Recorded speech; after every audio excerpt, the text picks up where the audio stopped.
the Roots of the Science podcast with your girl, Anne with an E.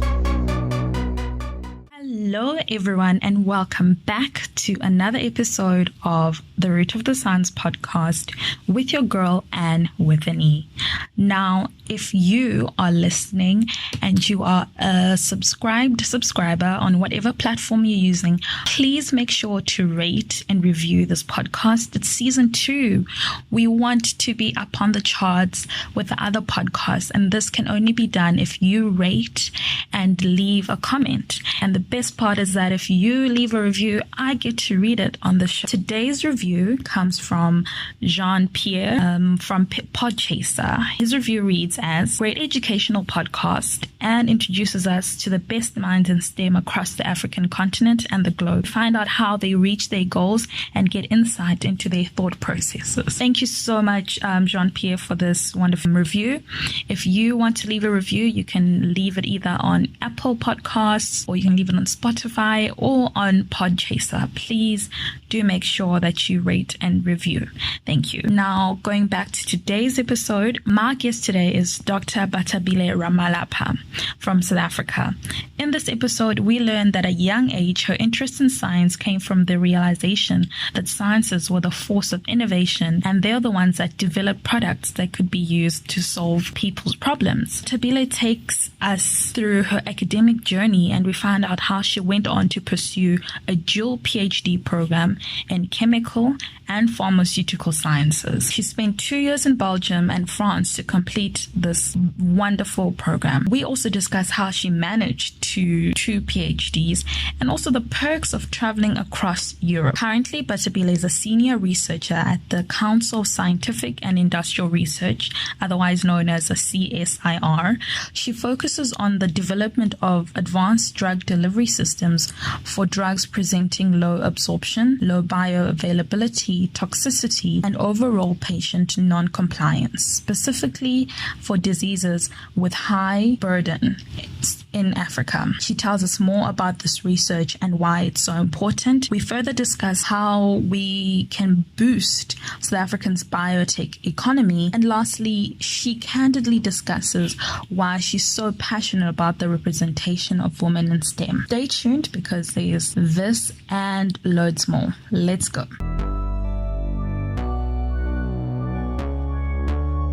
Hi, Bathabile. Welcome to the show. Thank you, Anne.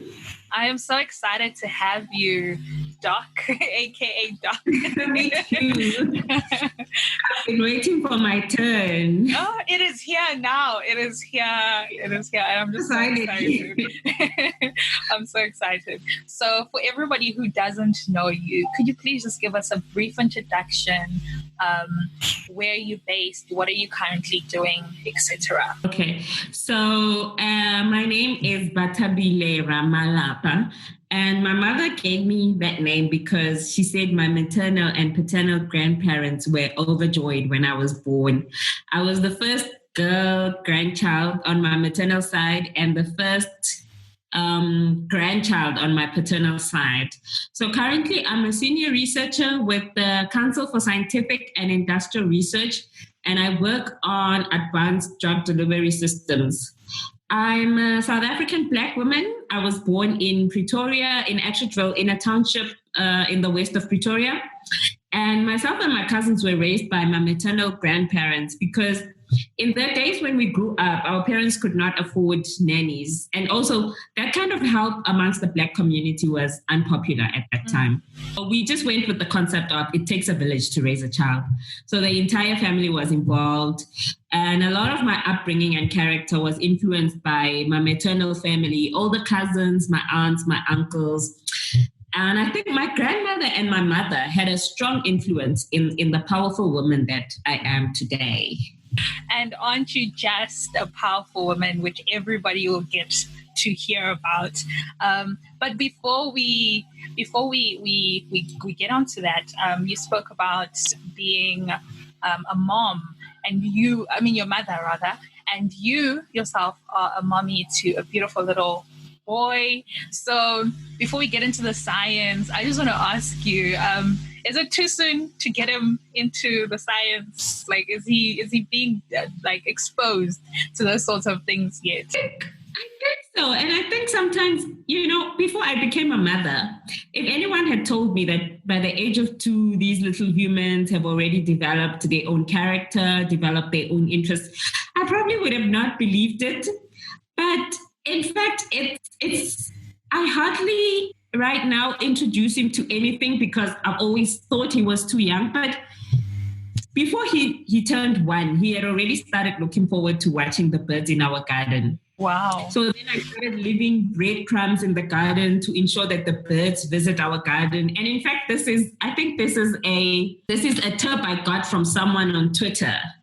I was talking about my son watching birds, and they said, if you leave a lot of crumbs, a lot of birds will come. So I started doing that. And I mean, it fascinates him.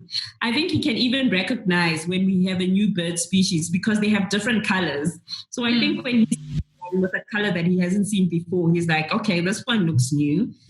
And we also live close to a small airport. And I think he's also into airplanes because he can catch a couple of airplanes flying very low for landing and takeoff. And we've also now started watching videos of airplanes on the internet.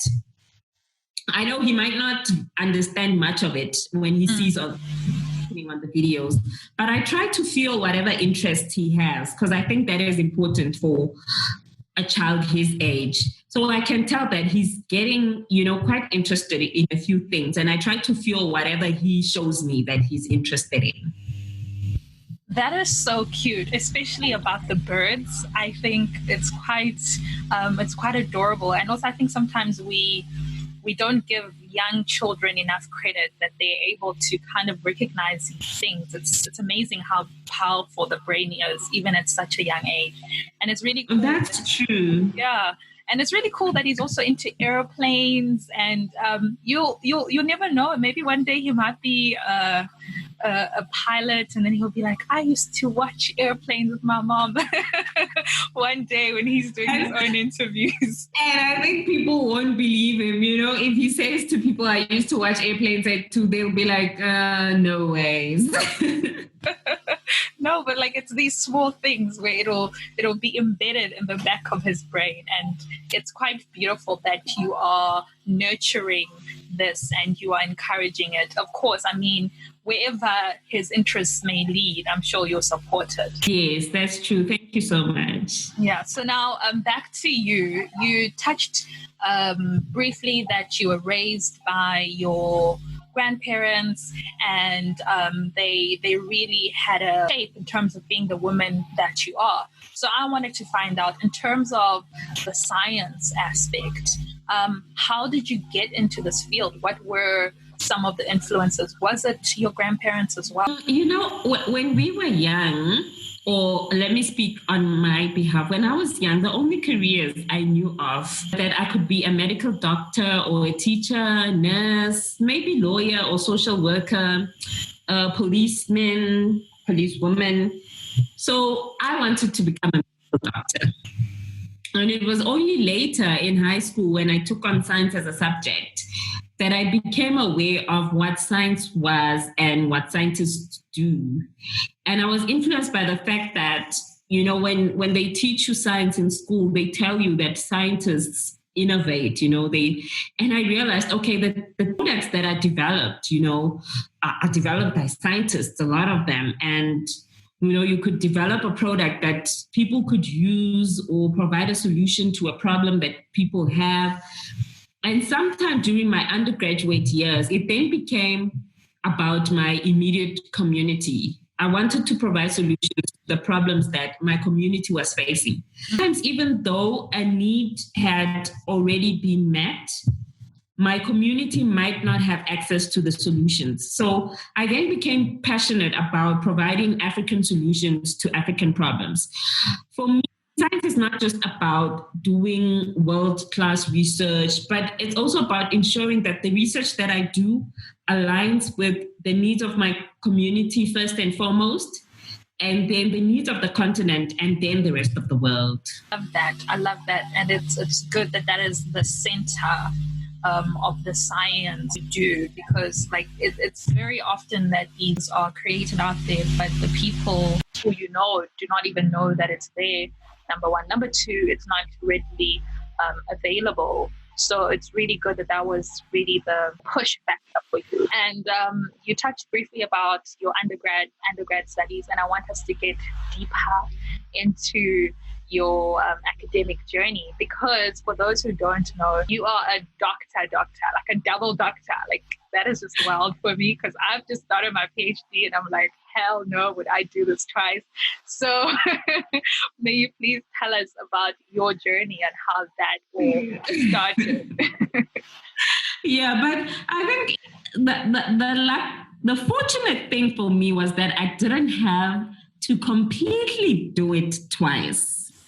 So I started my academic journey at the Tshwane University of Technology in Pretoria, and I pursued my undergraduate studies and masters in chemistry there. And so during my studies, I spent a few months in the UK at the University of Nottingham, learning how to apply my chemistry knowledge in the field of nanomedicine. And towards the end of my master's, I spent a few months in Switzerland as a fellow at the Novartis pharmaceutical company.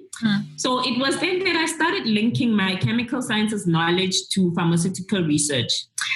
Then in 2014, I was awarded a scholarship as a candidate for a dual PhD program in Europe as part of a program called the Nanopha Erasmus Mundus program. I then pursued a PhD in chemical sciences with the University of Liège in Belgium, a PhD in pharmaceutical sciences with the University of Angers in France. So I spent roughly 2 years in each country. It was quite challenging, but I acquired a wide range of skills, specifically in biotechnology, which was an area of research that was completely new to me. It was also a character building exercise for me. I had to learn fast and work even harder to finish my project for the 2 PhDs within the 4-year time frame. For one of the PhDs, the one in pharmaceutical science in 2017, and then I qualified for my PhD in chemical sciences in 2018. And, up to now, I'm still trying to publish some of the results even today. The COVID-19 pandemic lockdown helped me a little because I was able to publish 2 articles from my PhD, and I hope that I'm finishing the very last one next year.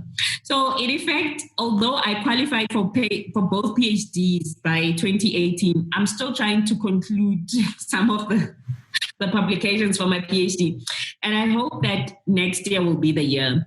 So that's the bright side of being a double doctor.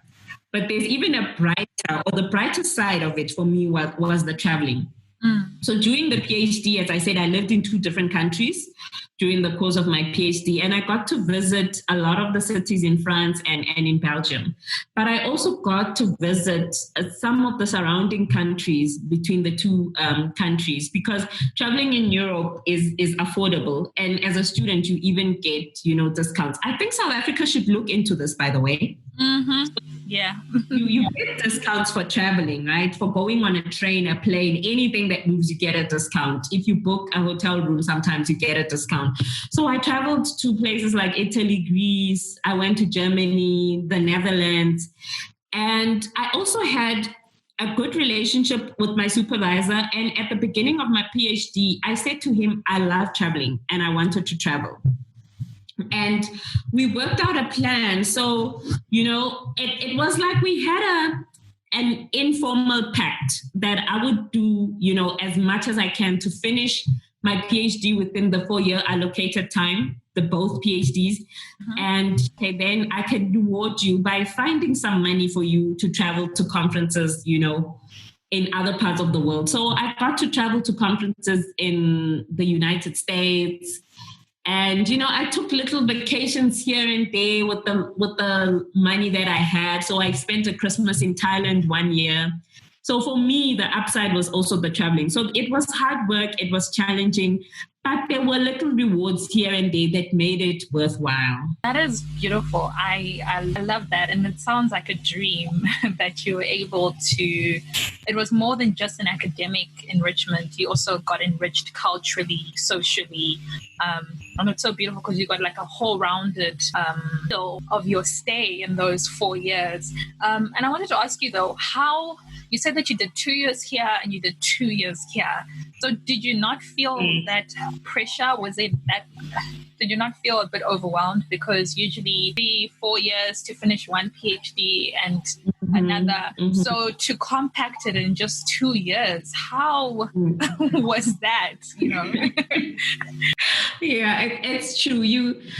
If I had done one PhD, I would have probably had gotten 3 years. I mean, in some countries like Belgium, you would even get 4 years to do one PhD. But this is a program where, I think they prepare you for it. First of all, the selection process is really the critical part of it. So, and then they prepare you for what's coming ahead, the kind of pressure that, you're going to be under. But I think no matter how much I was prepared for it, it really could have never been enough. It really was overwhelming. That's why I'm saying to you that I think I would publish probably the last of my research articles for this PhD next year, which is 2021. So you can imagine this was work that was started in 2014. And I'm only looking forward to finishing off in 2021. Wow. So it really takes up a lot of your time. It really takes up a lot psychologically as well, physically, emotionally. So it really was overwhelming. There was a lot of pressure, but I think it's doable. I've seen that it's doable. And I think that it's something that is character building, the knowledge you get out of it, the expertise, the skills that you get out of it. For me, whenever people ask, I always tell them that I am a biotechnologist by training. So I didn't study biotechnology. I studied chemistry and I studied pharmaceutical sciences, but I had to put those two and learn along the way to be able to do research in biotechnology. And I think that's what doing this double PhD has done for me. I've learned skills that I could probably never otherwise learn if I had done one PhD. And I've also opened up my mind so much that I think I'm able to learn things much faster, to work much smarter because of the process that I've been through with doing this double PhD. Yeah, I can imagine that you had to develop those skills. And I'm sure it's even useful for now in your day job as well, right? It gives you that. That's sort of true. Gauge. Yes, that's true. Absolutely. Yeah. And speaking of your day job, you mentioned earlier that you are a senior scientist at CSIR, and your research focuses on the development of advanced drug delivery systems for drugs presenting low absorption, low bioavailability, toxicity, and overall patient non-compliance, specifically for diseases with a high burden in Africa. Wow, that was a mouthful, but I think just mentioning this, you can already tell that it marries what you were speaking about your pharmaceutical sciences and your biotech. So can you just tell us more about what this research is all about and some of the importance? Yes, absolutely. So Africa has a high burden of infectious diseases such as tuberculosis, HIV, and malaria. And, the stats when it comes to the global mortality with tuberculosis, I mean, it's quite high, and most of it stemming from Africa and specifically South Africa, when it comes to tuberculosis and HIV. For TB and malaria, we know that there are treatments that exist to cure these infections. However, there has been an increasing prevalence of drug-resistant strains of both TB and malaria. And these multi-drug resistant strains demand that we develop new routes of innovation for pharmaceutical drug discovery. And these new routes could include the development of therapies for infectious diseases with reduced drug dosage and dose frequency and shortened treatment duration. So the end goal for this would be to increase patient compliance to the treatments in order to improve the treatment outcomes and minimize occurrences of drug resistance, which later leads to mortality. So we develop drug delivery systems for existing drugs or drugs that have recently been discovered and show efficacy. So it means it's been shown that they could work, but they could not go through clinical trials due to low bioavailability or toxicity and side effects. So what bioavailability is the bioavailability of a drug means that when you take a drug, how much of it is available to do its intended purpose. So when a drug has low bioavailability, the dosage becomes high because then you have a low amount of a drug doing the work that it's intended to do. And this may lead to toxic side effects because then you have a high amount of the blood in the bloodstream that's not doing what it's intended to do and may lead to toxic side effects. So with the research that I'm involved in, we reformulate these drugs to enhance the bioavailability of the drug, which can then lead to low dosage and in most cases reduces the toxic side effects and shortens the duration of the treatment, which ultimately may improve compliance of patients to this treatment.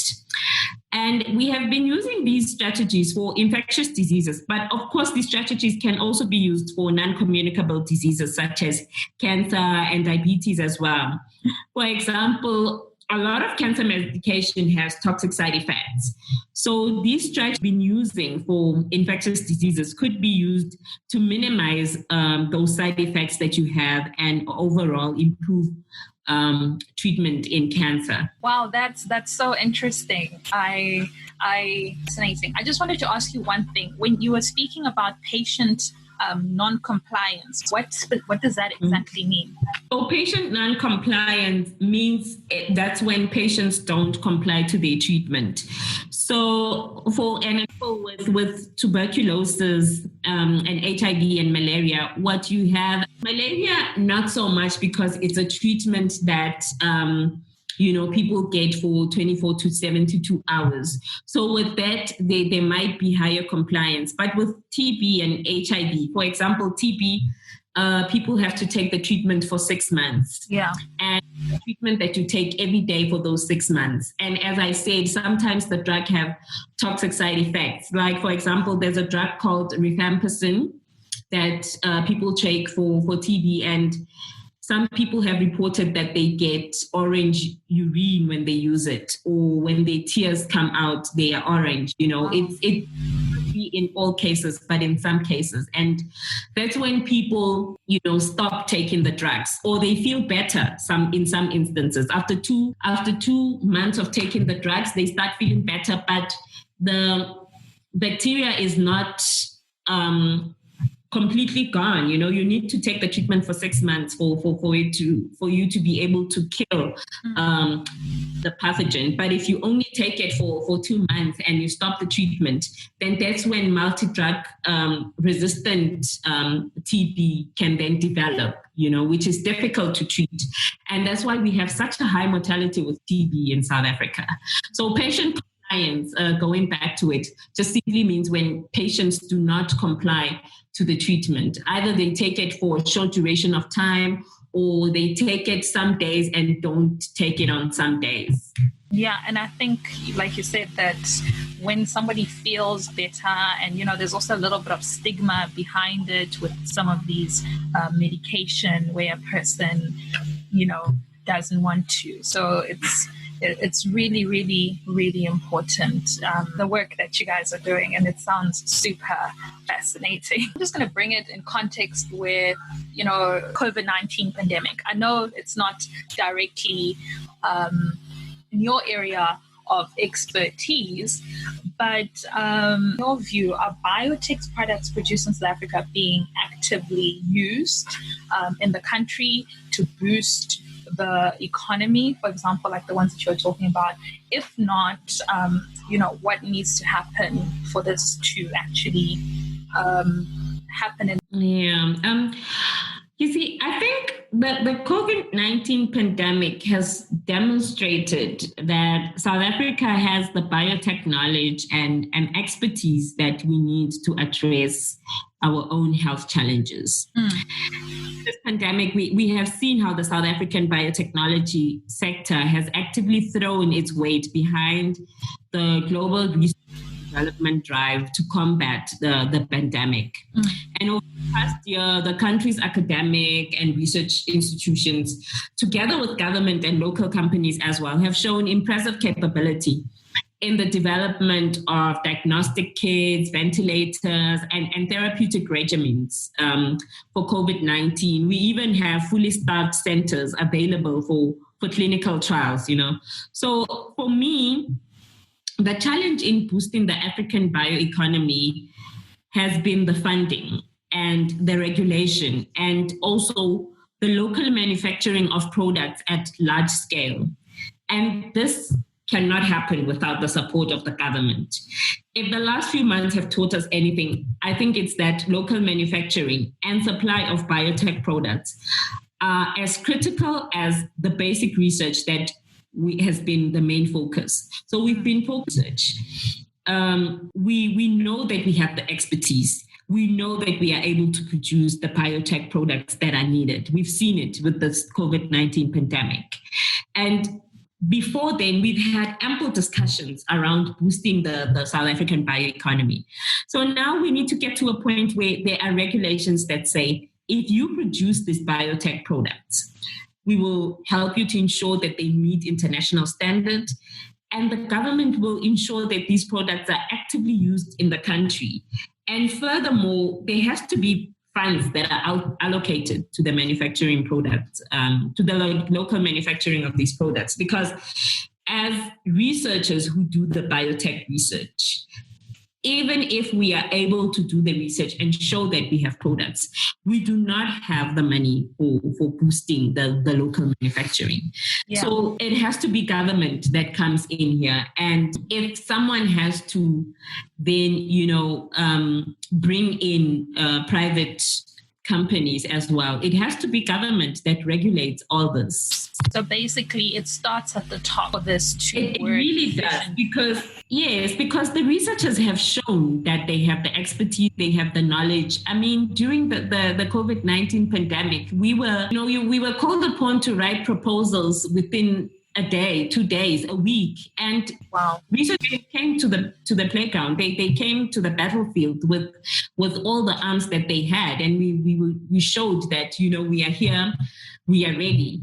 So I think with that in mind, the government now needs to bring in the support and bring in also the funding, and the private sector as well needs to come into play here. You spoke about COVID-19. So in terms of the research that you're doing, for example, do you have the backing of the government for you guys to scale these products that you're making in terms of previously, before COVID-19? Because we see that COVID-19 is the main issue at hand right now. But in the past, was there backing? Did that happen or did it not? Because I think if it didn't happen in the past, the pattern might repeat itself, and it might not come to the party. I mean, I hope that the government has not just the government, but I hope that as all the stakeholders, so I'm talking academia, I'm talking regions, I'm talking government, I'm talking industry. I hope that we have somehow learned our lessons during COVID-19. As African countries, I think a lot of us became really anxious, and I could go to a point where we we were scared because we saw how everyone was scurrying, in the race to get, the PPE that was needed for health workers, in a race to, and even now with the race to the vaccine, because we know, from history that we might be put at the back of the line when it comes to receiving, the tools that we need to be able to fight the pandemic, right? Especially if they are coming from outside, and we might not even have, the power to say, no, we want to be first. So these are lessons that we should learn to say, if we need PPE, let it be from our own country. Let us not be waiting for someone to say to us, we will eat. And let us not be waiting for it to be given to us at exuberant amounts, So these are the lessons that we should be learning right now. And these are the lessons that should be guiding us in what we have to do in future. To say, if we have researchers in academia, in a research organization, even people who just, someone who was who studied science and is now trying to build up their own company, if they say, listen, this is what I have developed, they need to be given a chance to showcase what they've been developed, to be given funding, to be able to see if this is a product that can be locally manufactured and be able to serve the community in some way or other. I hope that it does happen, and I hope it's successful, because we need it to be successful, actually, our lives. Yes, we do. We really need it. I mean, it's not all doom and gloom, with our government, because we know they do fund a lot of the basic research. It's time for the research, to impact the community. I think that's the take-home message. Government has been putting a lot of money into, education. It's been putting a lot of money into the basic research. So we need to see all this basic research come out into real life as products. Yeah, let's be hopeful in that manner. I just want to backtrack a little bit, because you can hear how passionate you are about getting the research and having it affect people on the ground. So you are in industry, as I think we can classify it like that. You're not in academia. And I just wanted to ask you that, what was a major motivating factor for you to be like, this is where I want to be at? Because, there's always that thing, like after you get a PhD, do you stay in academia? Do you branch out? Yeah. I need to look for a job. It's so stressful. So for you, was this always sort of in the back of your mind that I want to leave and get a job, or was it by chance? I'm quite interested to know that. Yes, I think landing at the CSIR firstly was by chance, because I started working at the CSIR as an intern in 2009. So I finished my undergrad, and it was, I couldn't afford to do a master's full time. I needed to go and work. So when I got an internship which paid, it was like, okay, great, I have an internship that pays. And then I landed in a research organization. So then after doing an internship for a year, I conducted my research for my master's at the CSIR. So then I decided to take a sabbatical leave for 4 years to join academia while doing my PhD, even though it wasn't South African academia.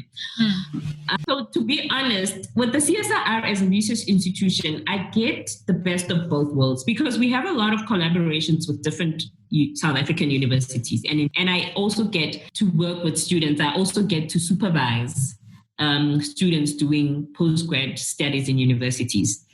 But the motivating factor for me to stay with the research institution, after I got my PhD, and even now after the PhD and after working here, there's always at the back of your mind the what next, whenever you're working in an institution or even in academia, there's always the why after your PhD. So for me, the motivating factor to stay at the CSIR is commercialization, because I'm always thinking about, as Africans, we need to ensure that the research we work on does not sit on shelves, but make an impact on the society we live in. I think I've said this quite a couple of times in this interview, but it really I'm passionate about.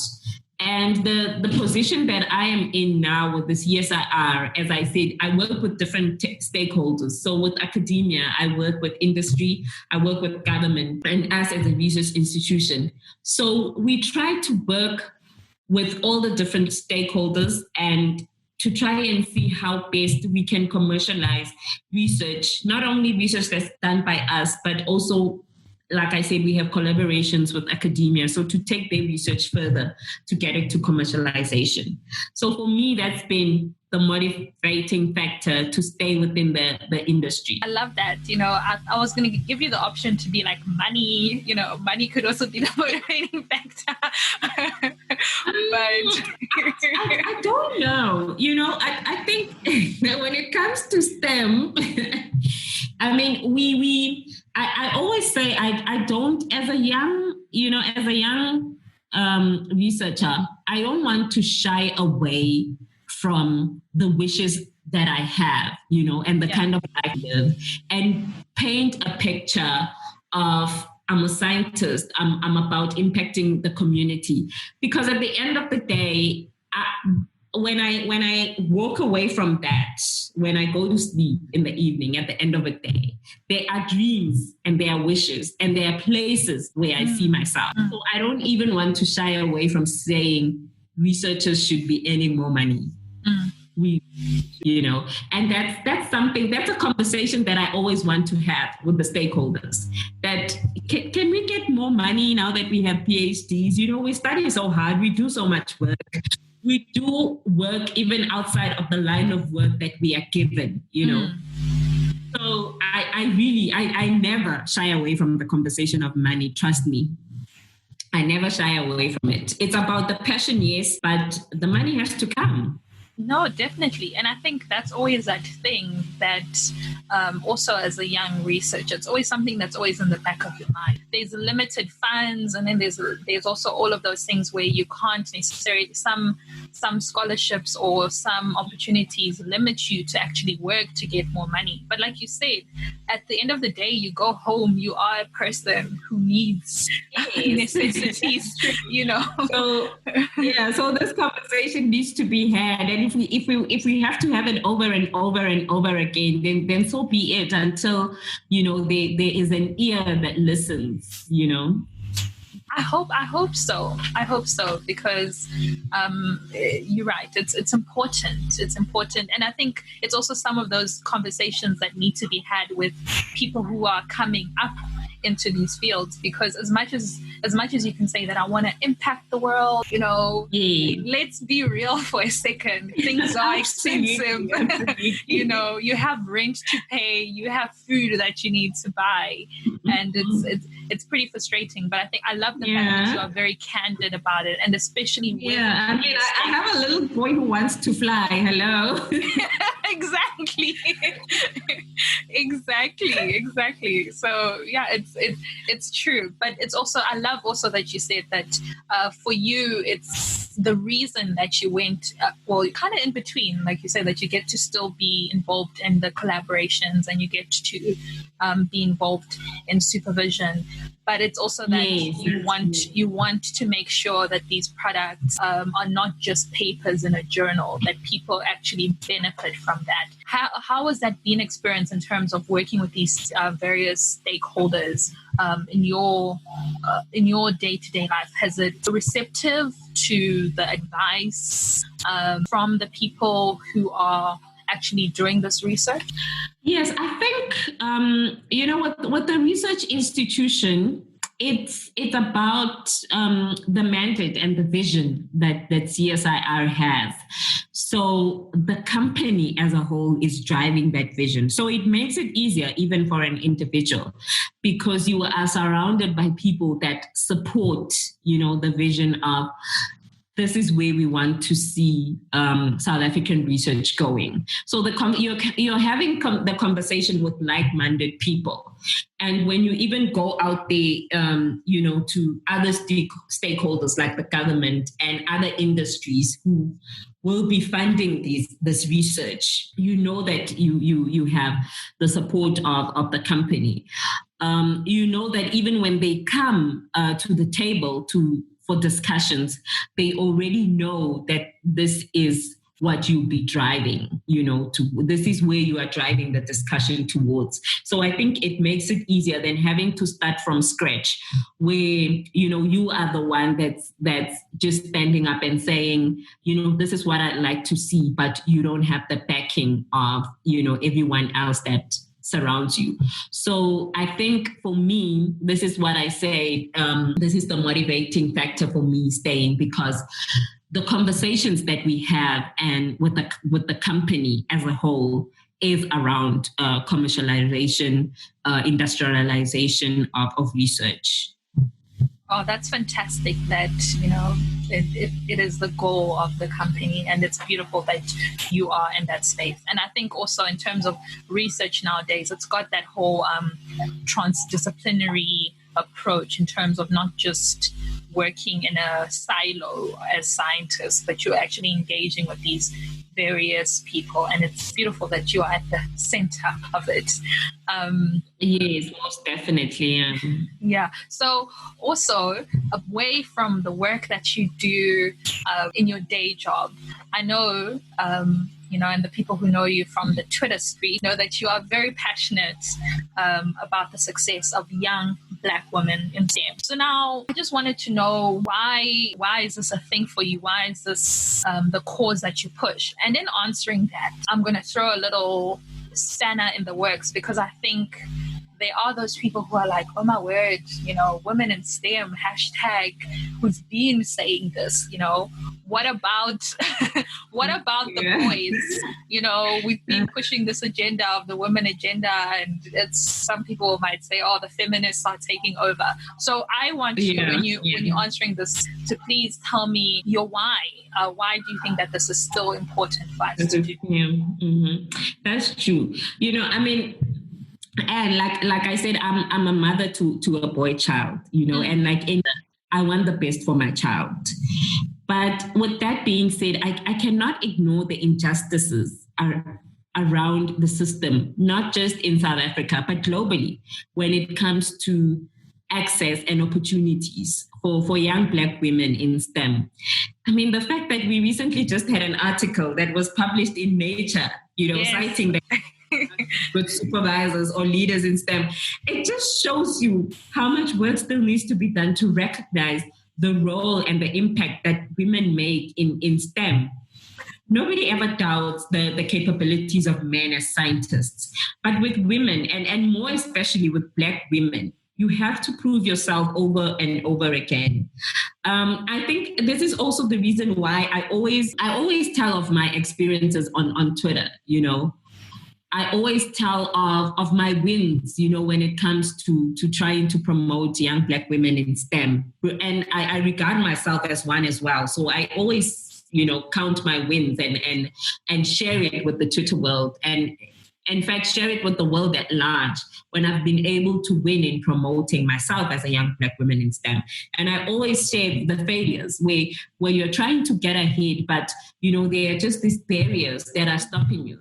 Because, people must know. That's why I say I'm very candid in my talks, I feel like we try to shy away from saying things.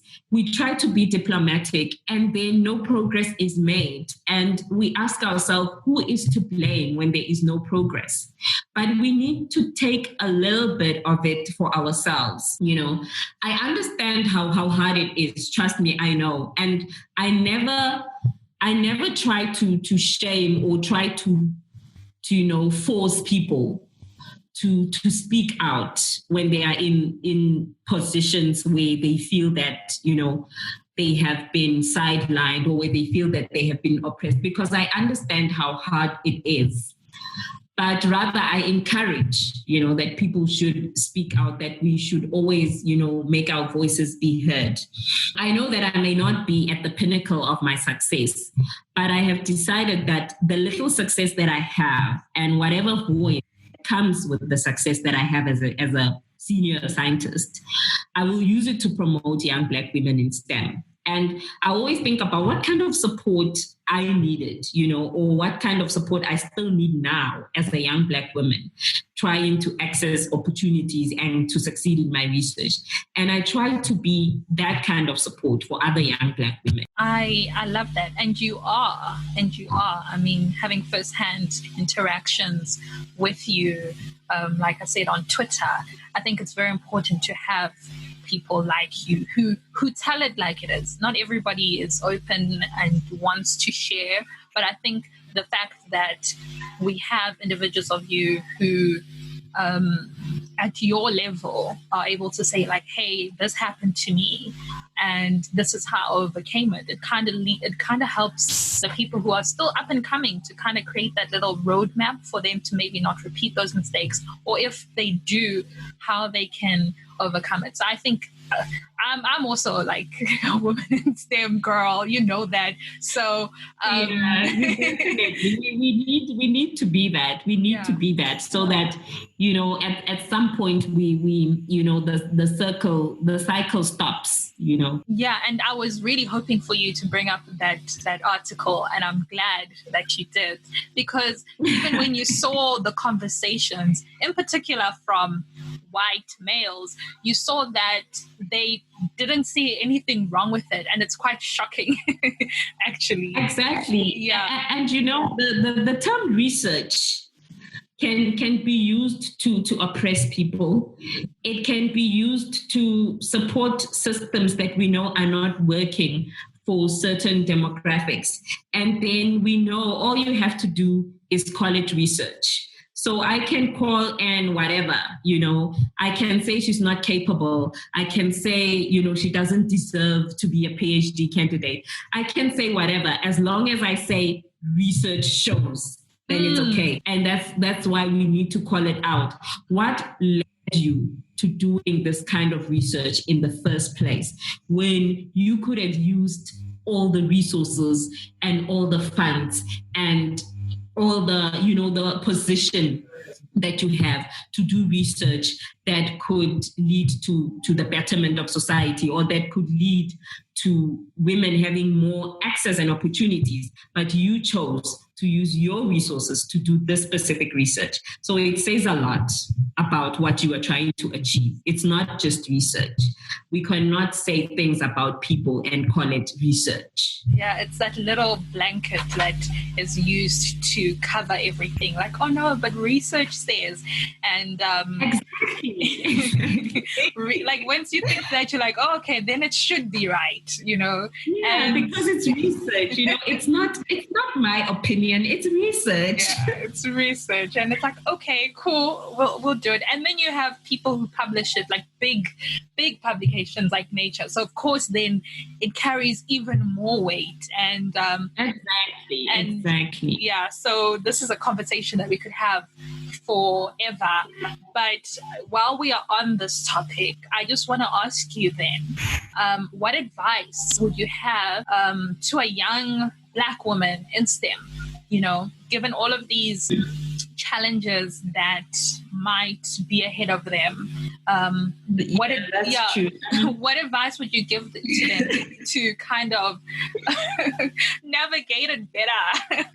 Yeah. No, I think one thing that I didn't do earlier on in my career, which I think, and I think one thing that made me aware of how much I needed this was social media. Getting a mentor or trying to interact with people who are already, in the field of study that you want to be in. because it helps a lot and it makes things easier.